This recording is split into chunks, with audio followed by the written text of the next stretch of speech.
एका ज्येष्ठ नागरिकाला झिकाची लागण झालेली असून या व्यक्तीवर सध्या रुग्णालयात उपचार सुरू आहेत। हडपसरमधील 61 वर्षीय ज्येष्ठ नागरिकाला झिकाची लागण झालेली आहे। ओएसिस फर्टिलिटीच्या तज्ञांनी IVF उपचार पद्धतीद्वारे 1 लाखांहून अधिक जोडप्यांना मातृत्व प्राप्तीचा आनंद दिला आहे। मोफत अपॉइंटमेंट बुक करण्यासाठी आजच संपर्क साधा।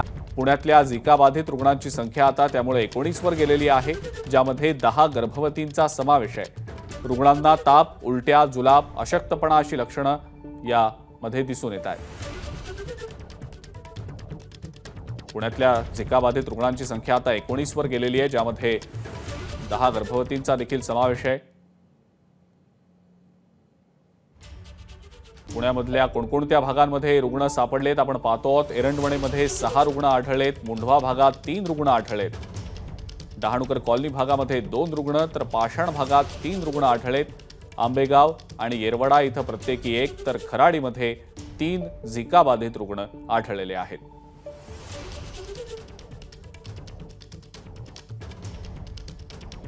पुण्यामध्ये एका ज्येष्ठ व्यक्तीला झिकाची लागण झालेली आहे।